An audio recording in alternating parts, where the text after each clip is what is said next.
ಸ್ನೇಹಿತರೆ, ಮೀಡಿಯಾ ಮಾಸ್ಟರ್ಸ್ಗೆ ಸ್ವಾಗತ ಸುಸ್ವಾಗತ. ಗೆಳೆಯರ, ಜಗತ್ತಿಗೆ ಏನಾಗ್ತಾ ಇದೆ? ನೇಪಾಳದಲ್ಲಿ ಪ್ರತಿಭಟನೆಗಳಾದವು, ಪ್ರಧಾನಿ ರಾಜೀನಾಮೆ ಕೊಟ್ಟು ಮಧ್ಯಂತರ ಸರ್ಕಾರದ ರಚನೆ ಆಯಿತು. ಫ್ರಾನ್ಸಲ್ಲಿ, ಟರ್ಕಿಯಲ್ಲಿ ಕೂಡ ಸರ್ಕಾರದ ವಿರುದ್ಧ ಪ್ರತಿಭಟನೆಗಳು ಶುರುವಾಗಿವೆ. ಅದೇ ಸಂದರ್ಭದಲ್ಲಿ ಈಗ ಯುನೈಟೆಡ್ ಕಿಂಗ್ಡಮ್ ಅಲ್ಲಿ ಕೂಡ ಭಯಾನಕ ಪ್ರತಿಭಟನೆಗಳು ಆರಂಭ ಆಗಿವೆ.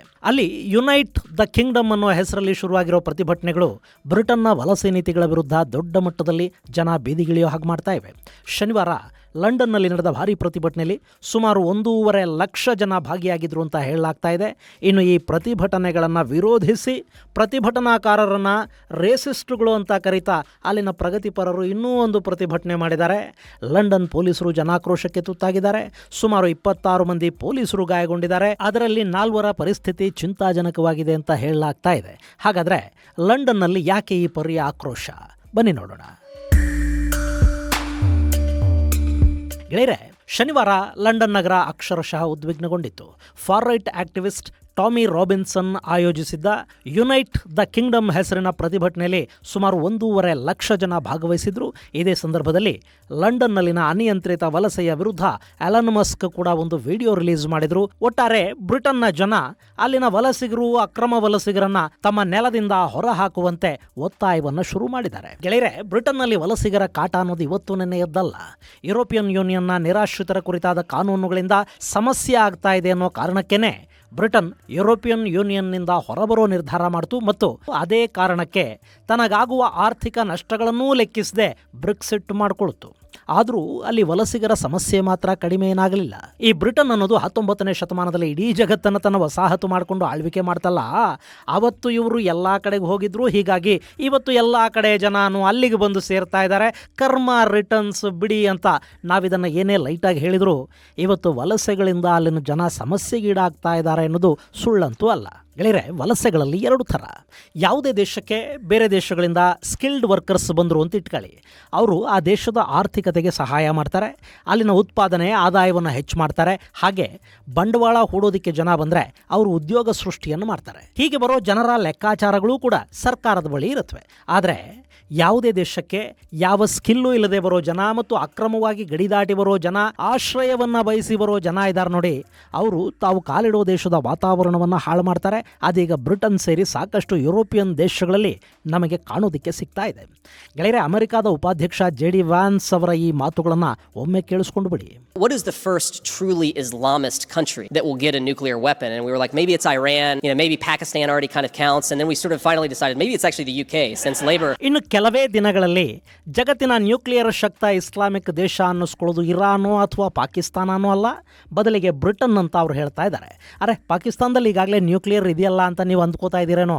ಅದು ಅವರದ್ದಲ್ಲ, ಅಮೆರಿಕ ಅಲ್ಲಿಟ್ಟಿರೋ ಅಣ್ವಸ್ತ್ರ. ಹೀಗಾಗಿ ಪಾಕಿಸ್ತಾನವನ್ನು ಅಣುಶಕ್ತ ಅಂತ ಅಮೆರಿಕಾದ ನಾಯಕರು ಕನ್ಸಿಡರ್ ಮಾಡೋದಿಲ್ಲ. ಈಗ ಬ್ರಿಟನ್ನಲ್ಲಿ ಇಸ್ಲಾಮಿಕ್ ದೇಶಗಳಿಂದ ಬರುವ ನಿರಾಶ್ರಿತರ ಸಂಖ್ಯೆ ಎಷ್ಟಾಗ್ತಾ ಇದೆ ಅಂದರೆ, ಇನ್ನು ಕೆಲ ವರ್ಷಗಳಲ್ಲಿ ಅದು ಅಣ್ವಸ್ತ್ರವನ್ನು ಹೊಂದಿರುವ ಇಸ್ಲಾಮಿಕ್ ರಿಪಬ್ಲಿಕ್ ಆಗಿಬಿಡುತ್ತೆ ಅಂತ ಅಮೆರಿಕಾದ ಉಪಾಧ್ಯಕ್ಷ ಆಗೋ ಮೊದಲು JD ವ್ಯಾನ್ಸ್ ಹೇಳಿದ್ದ ಮಾತುಗಳಿವು. ಅವರ ಮಾತುಗಳಲ್ಲಿ ಅತಿಶಯೋಕ್ತಿ ಏನಿಲ್ಲ.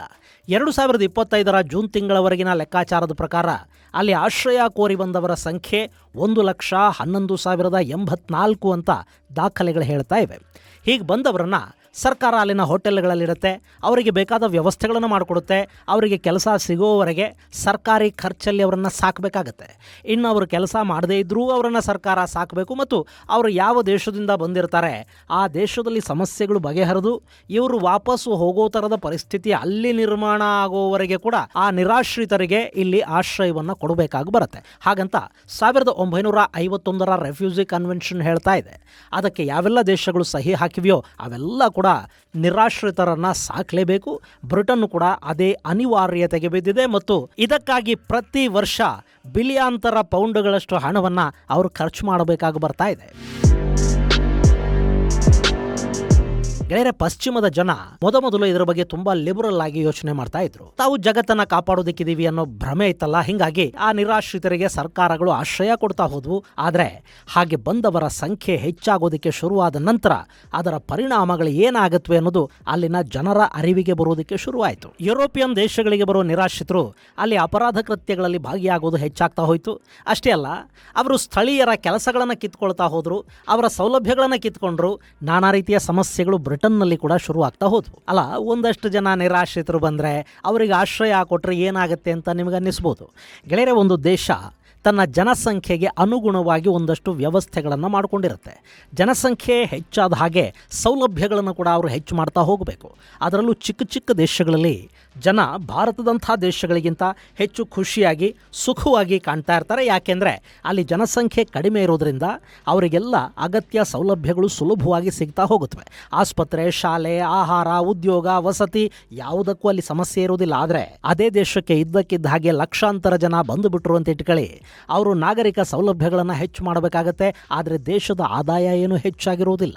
ಇದಕ್ಕೊಂದು ಸಣ್ಣ ಉದಾಹರಣೆ ಕೊಡೋದಾದ್ರೆ ನಮ್ಮ ಬೆಂಗಳೂರನ್ನೇ ತಗೊಳ್ಳಿ. ಬೆಂಗಳೂರಲ್ಲಿ ಜನಸಂಖ್ಯೆ ಹೆಚ್ಚಾದ ನಂತರ ನಮ್ಮಲ್ಲಿ ಮನೆ ಬಾಡಿಗೆಗಳು ಹೆಚ್ಚಾಗ್ತಾ ಹೋದ್ವು. ನೆಲದ ಬೇಡಿಕೆ ಹೆಚ್ಚಾದ ಹಾಗೆ ನಿವೇಶನಗಳ ಬೆಲೆ ಹೆಚ್ಚಾಗ್ತಾ ಹೋಯ್ತಲ್ವಾ. ಶಾಲೆಗಳಿಗೆ ಅಡ್ಮಿಷನ್ಗೆ ಬರೋ ಮಕ್ಕಳು ಹೆಚ್ಚಾದಂತೆ ಶಾಲಾ ಶುಲ್ಕಗಳು ಹೆಚ್ಚಾಗ್ತಾ ಹೋದ್ವಲ್ವಾ. ಬ್ರಿಟನ್ನಲ್ಲೂ ಕೂಡ ಹಾಗೆ ಆಗ್ತಾ ಇದೆ. ಅಲ್ಲಿ ವಸತಿ ಸಮಸ್ಯೆ ಹೆಚ್ಚಾಗ್ತಾ ಇದೆ. ಜನಸಂಖ್ಯೆ ಹೆಚ್ಚಾಗಿ ಆಹಾರ ಪದಾರ್ಥಗಳಿಗೆ ಬೇಡಿಕೆ ಹೆಚ್ಚಾದಂತೆ ಬೆಲೆಗಳು ಕೂಡ ಹೆಚ್ಚಾಗ್ತಾ ಹೋಗ್ತಾ ಇವೆ. ಶಾಲೆಗಳಲ್ಲಿ ಸ್ಥಳೀಯರ ಮಕ್ಕಳಿಗೆ ಸೀಟ್ ಸಿಗೋದು ಕಷ್ಟ ಆಗ್ತಾ ಇದೆ. ವೈದ್ಯಕೀಯ ಸೌಲಭ್ಯಗಳು ಸಿಗೋದು ದುಸ್ತರ ಅನ್ನಿಸ್ತಾ ಇದೆ. ಅನ್ಸ್ಕಿಲ್ಡ್ ಲೇಬರ್ಸ್ ಅಲ್ಲಿನ ಜನಸಾಮಾನ್ಯರ ಕೆಲಸಗಳನ್ನು ಕಿತ್ಕೊಳ್ತಾ ಇದ್ದಾರೆ. ಇದೆಲ್ಲದರ ಜೊತೆಗೆ ಇಸ್ಲಾಮಿಕ್ ದೇಶಗಳಿಂದ ಅಂದರೆ Afghanistan, Pakistan, Syria, Lebanon, Iran, Iraq, Yemen ಮುಂತಾದ ದೇಶಗಳಿಂದ ಬರ್ತಾ ಇರೋ ಜನ ಇದ್ದಾರೆ ನೋಡಿ. ಅವರು ತಮ್ಮ ದೇಶಗಳಲ್ಲಿ ಹೇಗೆಲ್ಲ ಇರ್ತಾ ಇದ್ರೋ ಹಾಗೇನೆ ಬ್ರಿಟನ್ನಲ್ಲಿ ಕೂಡ ಇರೋದಕ್ಕೆ ಬಯಸ್ತಾರೆ. ಇದು ಸಾಂಸ್ಕೃತಿಕ ಸಂಘರ್ಷಕ್ಕೆ ಕೂಡ ಕಾರಣ ಆಗ್ತಾ ಇದೆ. ಗೆಳೆಯರೆ, ಬ್ರಿಟನ್ ಇದೆಯಲ್ಲ, ಇಲ್ಲಿನ ಜನಸಂಖ್ಯೆ 2025ರಲ್ಲಿ ಸುಮಾರು 6.8 ಕೋಟಿ ಇತ್ತು. ಅದರಲ್ಲಿ 14% ಅಂದರೆ ಸುಮಾರು 1 ಕೋಟಿಯಷ್ಟು ಜನ ವಿದೇಶಗಳಿಂದ ಬಂದು ನೆಲೆಸಿದವರೇ ಇದ್ದಾರೆ. ಇನ್ನು 2017ರಲ್ಲಿ ಅನಧಿಕೃತ ವಲಸಿಗರ ಸಂಖ್ಯೆ ಸುಮಾರು 10 ಲಕ್ಷಕ್ಕಿಂತ ಹೆಚ್ಚಿತ್ತು ಅಂತ ಹೇಳಲಾಗುತ್ತೆ. ಅಲ್ಲಿ ಪ್ರತಿ ವರ್ಷ ಸುಮಾರು 30,000-40,000 ಸಾವಿರ ಮಂದಿ ಆಶ್ರಯ ಬೇಡಿ ಬ್ರಿಟನ್ಗೆ ಬರ್ತಾರೆ. ಹಾಗೆ ಅಕ್ರಮವಾಗಿ ಸಮುದ್ರ ಮಾರ್ಗದ ಮೂಲಕ ಬಂದು ಸೇರಿಕೊಳ್ಳುವವರ ಸಂಖ್ಯೆ ಕೂಡ ಅಲ್ಲಿ ಕಡಿಮೆ ಏನಲ್ಲ. ಇಲ್ಲಿ 2004ರಿಂದ 2015 ನಡುವಿನ ಕಾಲಾವಧಿ ಇದೆ ನೋಡಿ, ಅದು ಅತಿ ಹೆಚ್ಚು ಅಕ್ರಮ ವಲಸೆಗಳನ್ನು ಕಂಡ ಕಾಲಘಟ್ಟ. ಅದರಲ್ಲೂ 2015ರಲ್ಲಿ ಯುರೋಪಿಗೆ ಇಮಿಗ್ರೇಷನ್ ಕ್ರೈಸಿಸ್ ಶುರುವಾಯಿತು. ಆಫ್ಘನಿಸ್ತಾನ, ಇರಾಕ್ ಸೇರಿದಂತೆ ಮಧ್ಯಪ್ರಾಚ್ಯದ ನಾನಾ ದೇಶಗಳಿಂದ ಸುಮಾರು 10 ಲಕ್ಷಕ್ಕೂ ಹೆಚ್ಚು ಜನ ಯುರೋಪ್ ಕಡೆಗೆ ವಲಸೆ ಹೋದರು. ಅವರಿಗೆ ನಾನಾ ದೇಶಗಳಲ್ಲಿ ಆಶ್ರಯ ಕಲ್ಪಿಸಿಕೊಡೋ ಕೆಲಸ ನಡೀತು. ಆ ಸಂದರ್ಭದಲ್ಲಿ ಬ್ರಿಟನ್ ಒಂದೇ ಸುಮಾರು 40,000 ಮಂದಿಗೆ ಆಶ್ರಯವನ್ನು ಕೊಡ್ತು. ಇನ್ನು ಹೀಗೆ ಬರುವಾಗ ಸುಮಾರು 3,500 ಮಂದಿ ಸಮುದ್ರದಲ್ಲಿ ಹಡಗಿನ ದುರಂತಗಳಿಗೆ ತುತ್ತಾಗಿ ಸಾವಿಗೀಡಾದರು. ಇನ್ನು ಇವತ್ತಿಗೂ ಕೂಡ ಬ್ರಿಟನ್ಗೆ ಬರುವ ಅಕ್ರಮ ವಲಸಿಗರ ಸಂಖ್ಯೆ ಏನು ಕಡಿಮೆ ಆಗಿಲ್ಲ. 2024ರಲ್ಲಿ ಆಶ್ರಯ ಕೋರಿ ಬ್ರಿಟನ್ಗೆ ಬಂದವರು ಸುಮಾರು 93,000 ಮಂದಿ ಇದ್ರು. ಆ ಪೈಕಿ 37,000 ಜನ ಸಣ್ಣ ಸಣ್ಣ ಹಡಗುಗಳ ಮೂಲಕ ಅಲ್ಲಿಗೆ ಹೋದವರು ಇದ್ರು. ಇನ್ನು 2025ರ ಜೂನ್ ತಿಂಗಳವರೆಗೆ ಆಶ್ರಯ ಕೋರಿ ಅಲ್ಲಿಗೆ ಹೋದವರ ಸಂಖ್ಯೆ 1,11,084 ಆಗಿದೆ. ಅದರಲ್ಲಿ ಸಣ್ಣ ಹಡಗುಗಳ ಮೂಲಕ ಅಕ್ರಮವಾಗಿ ಪ್ರವೇಶ ಮಾಡಿದವರ ಸಂಖ್ಯೆ 25,000 ಮುಟ್ಟಿದೆ. ಇದು ಇಲ್ಲಿವರೆಗಿನ ಸಂಖ್ಯೆಗಳಲ್ಲಿ ಅತಿ ಹೆಚ್ಚು ಅಂತ ಹೇಳಲಾಗ್ತಾ ಇದೆ. ಇನ್ನು ಈ ಹಿಂದಿನ ಸರ್ಕಾರದ ಅವಧಿಯಲ್ಲಿ ಅಂದರೆ ಕನ್ಸರ್ವೇಟಿವ್ ಸರ್ಕಾರ ಇದ್ದಾಗ ಬ್ರಿಟನ್ನ ನಿರಾಶ್ರಿತರು ಅಕ್ರಮ ವಲಸಿಗರನ್ನ ಅಲ್ಲಿಂದ ಒಕ್ಕಲೆಬ್ಬಿಸಿ ಅವರಿಗೆ ರುವಾಂಡಾದಲ್ಲಿ ಆಶ್ರಯವನ್ನು ಕಲ್ಪಿಸಿಕೊಡೋ ಯೋಜನೆಯೊಂದನ್ನು ರೂಪಿಸಲಾಯಿತು. ಅದಕ್ಕಾಗಿ ರುವಾಂಡಾ ಜೊತೆ ಮಾತುಕತೆಗಳನ್ನು ನಡೆಸಲಾಯಿತು. ಆದರೆ 2023ರ ನವೆಂಬರಲ್ಲಿ ಸುಪ್ರೀಂ ಕೋರ್ಟ್ ಬ್ರಿಟನ್ ಸರ್ಕಾರದ ಈ ನಿರ್ಧಾರವನ್ನು ಅಕ್ರಮ ಅಂತ ಹೇಳ್ತು. ಇದರಿಂದ ಮಾನವ ಹಕ್ಕುಗಳ ಉಲ್ಲಂಘನೆ ಆಗುತ್ತೆ ಅಂತ ಅಲ್ಲಿನ ಸುಪ್ರೀಂ ಕೋರ್ಟ್ ಹೇಳಿಬಿಡ್ತು. ಹೀಗಾಗಿ ಡಿಪೋರ್ಟೇಷನ್ ಅನ್ನೋದು ಜಾರಿಗೆ ಬರಲೇ ಇಲ್ಲ. ಇನ್ನು 2025ರ ಚುನಾವಣೆಯಲ್ಲಿ ಕನ್ಸರ್ವೇಟಿವ್ಗಳ ಸರ್ಕಾರ ಹೋಯಿತು. ಅಲ್ಲಿ ಲೇಬರ್ ಸರ್ಕಾರ ಬಂತು. ಅವರು ವಲಸಿಗರ ಪರ ಅನ್ನೋದನ್ನು ತೋರಿಸ್ಕೊಳ್ಳೋದಕ್ಕೆ ಈ ರುವಾಂಡಾ ಯೋಜನೆಯನ್ನೇ ರದ್ದು ಮಾಡಿದರು. ಈ ಯೋಜನೆಯ ವೈಫಲ್ಯ ಕೂಡ ಬ್ರಿಟನ್ ಖಜಾನೆಯ ಮೇಲೆ ಸುಮಾರು 700 ಮಿಲಿಯನ್ ಯೂರೋಗಳಷ್ಟು ಭಾರ ಬೀಳೋದಕ್ಕೆ ಕಾರಣ ಆಯಿತು. ಇನ್ನು ಈಗ ಅಲ್ಲಿನ ವಲಸಿಗರ ಕಾಟ ತೀವ್ರ ಆಗ್ತಾ ಇದೆ. ಅದರ ವಿರುದ್ಧ ಸಾಕಷ್ಟು ಜನ ಸೋಷಿಯಲ್ ಮೀಡಿಯಾಗಳಲ್ಲಿ ಪೋಸ್ಟುಗಳನ್ನು ಹಾಕ್ತಾ ಇದ್ರು. ಪಾಕಿಸ್ತಾನದಿಂದ ಹೋಗಿರೋ ಅಕ್ರಮ ವಲಸಿಗರು, ನಿರಾಶ್ರಿತರು ಅಲ್ಲಿ ವಿಪರೀತ ಪ್ರಮಾಣದ ಅಪರಾಧ ಕೃತ್ಯಗಳಲ್ಲಿ ಭಾಗಿಯಾಗ್ತಾ ಇದ್ದಾರೆ. ಮೊನ್ನೆ ಅಲ್ಲಿ ಅಪ್ರಾಪ್ತ ಬಾಲಕಿಯ ಮೇಲೆ ಬಲಾತ್ಕಾರ ಮಾಡೋ ಪ್ರಯತ್ನದಲ್ಲಿ ಜನರ ಕೈಗೊಬ್ಬ ಸಿಕ್ಕಿ ಬೀಳ್ತಾನೆ. ಯಾಕಯ್ಯ ಹಿಂಗೆ ಮಾಡಿದೆ, ಇದು ಕಾನೂನಿನ ಪ್ರಕಾರ ಅಪರಾಧ ಅಲ್ವಾ ಅಂತ ಕೇಳಿದರೆ, ನಿಮ್ಮ ಕಾನೂನು ಏನು ಹೇಳುತ್ತೆ ಅನ್ನೋದು ನನಗೆ ಗೊತ್ತಿಲ್ಲ, ನಂದು ಈ ದೇಶ ಅಲ್ಲ, ಆದರೆ ನಮ್ಮ ಶರಿಯಾದ ಪ್ರಕಾರ ಇದು ಅಪರಾಧನೇ ಅಲ್ಲ, ಬದಲಿಗೆ ನಾವು ಮಾಡಲೇಬೇಕಾದ ಕೆಲಸ ಇದು. 14 ವರ್ಷ ಅನ್ನೋದು ನಮ್ಮ ಪ್ರಕಾರ ದೈಹಿಕ ಸಂಪರ್ಕದ ವಯಸ್ಸೇ. ನನಗೆ ಶರಿಯಾ ಬಿಟ್ಟರೆ ಬೇರೇನೂ ಗೊತ್ತಿಲ್ಲ. ನಾನು ಅದನ್ನು ಬಿಟ್ಟು ಬೇರೆ ಯಾವ ಕಾನೂನನ್ನು ಫಾಲೋ ಮಾಡೋದಿಲ್ಲ. ಅದೇ ನಮ್ಮ ಕಾನೂನು ಅಂತ ಅವನು ಹೇಳ್ತಾನೆ. ಗೆಳೆಯರೆ, ಇವತ್ತು ಬ್ರಿಟನ್ನಲ್ಲಿ ರೇಪ್ ಗ್ಯಾಂಗ್ಗಳು ಹುಟ್ಕೊಂಡಿವೆ. ಅಪ್ರಾಪ್ತ ಬಾಲಕಿಯರೇ ಅವರ ಟಾರ್ಗೆಟ್ ಆಗ್ತಾ ಇದ್ದಾರೆ. ಹಾಗೆ ಶರಿಯಾ ಕೋರ್ಟುಗಳು ಸುಮಾರು 80ಕ್ಕಿಂತ ಹೆಚ್ಚು ಅಲ್ಲಿ ತಲೆ ಎತ್ತಿವೆ ಅಂತ ಅಲ್ಲಿನ ಸರ್ಕಾರಿ ಸರ್ವೆ ಒಂದು ಹೇಳ್ತಾ ಇದೆ. ಮೊನ್ನೆ ಆಗಸ್ಟ್ 14ನೇ ತಾರೀಕು ಪಾಕಿಸ್ತಾನದ ಸ್ವಾತಂತ್ರ್ಯ ದಿನಾಚರಣೆ ಅಂತ ಲಂಡನ್ನಲ್ಲಿ ರಸ್ತೆಗಳನ್ನು ಬ್ಲಾಕ್ ಮಾಡಿ ಪಾಕಿಸ್ತಾನಿಗಳು ತಮ್ಮ ಸ್ವಾತಂತ್ರ್ಯೋತ್ಸವವನ್ನು ಆಚರಿಸಿಕೊಂಡ್ರು. ಹಾಗೆ ಪ್ಯಾಲೆಸ್ತೀನ್ ಪ್ರತಿಭಟನೆಗಳ ಸಂದರ್ಭದಲ್ಲಿ ಅಲ್ಲಿ ನಿರಂತರವಾಗಿ ಗಲಭೆಗಳಾಗುತ್ತಲೇ ಇರುತ್ತವೆ. ಇದರ ಜೊತೆ ಉಗ್ರ ಕೃತ್ಯಗಳು ಕೂಡ ಅಲ್ಲಿ ಹೆಚ್ಚಾಗ್ತಾ ಹೋಗ್ತಾ ಇವೆ. ಈ ಎಲ್ಲ ಕಾರಣಗಳಿಂದ ಅಲ್ಲಿ ಉಂಟಾಗ್ತಾ ಇರೋ ಜನರ ಅಸಮಾಧಾನ ಇದೆಯಲ್ಲ, ಅದನ್ನ ಫಾರ್ ರೈಟ್ ಪಕ್ಷಗಳು ಬಳಸ್ಕೊಳ್ತಾ ಇವೆ. ಈಗ ನಡೆದ ಪ್ರತಿಭಟನೆ ಕೂಡ ಫಾರ್ ರೈಟ್ ನಾಯಕ ಟಾಮಿ ರಾಬಿನ್ಸನ್ ಅವರ ನೇತೃತ್ವದಲ್ಲಿ ನಡೆದಿದೆ. ಗೆಳೆಯರೆ, ಈ ಟಾಮಿ 2009ರಲ್ಲಿ ಇಂಗ್ಲಿಷ್ ಡಿಫೆನ್ಸ್ ಲೀಗ್ EDL ಅನ್ನು ಸ್ಥಾಪಿಸಿ ಮುಸ್ಲಿಂ ವಲಸಿಗರ ವಿರುದ್ಧ ಪ್ರತಿಭಟನೆಗಳನ್ನು ನಡೆಸ್ತಾ ಬರ್ತಾ ಇದ್ದಾರೆ. ಆಂಟಿ ಮುಸ್ಲಿಂ, ಆಂಟಿ ಇಮಿಗ್ರೇಷನ್ ಅನ್ನೋದು ಇವರ ಅಜೆಂಡಾ. UKಯಲ್ಲಿ ಮುಸ್ಲಿಂ ಜನಸಂಖ್ಯೆ 2021ರಲ್ಲಿ ಸುಮಾರು 6.5 ಅಂದರೆ 3.9 ಮಿಲಿಯನ್ ಅಷ್ಟಿತ್ತು. 2050ರ ವೇಳೆಗೆ ಅದು 12.7 ಅಂದರೆ 6.56 ಮಿಲಿಯನ್ ಆಗೋ ಸಾಧ್ಯತೆ ಇರುತ್ತೆ. ಹಾಗೇನಾದರೂ ಆಗಿಬಿಟ್ರೆ ಅಲ್ಲಿನ ಮೂಲ ನಿವಾಸಿಗಳು ನಾಶ ಆಗಿ ಹೋಗ್ತಾರೆ ಅನ್ನೋದು ಟಾಮಿ ಮಾಡ್ತಾ ಇರೋ ವಾದ.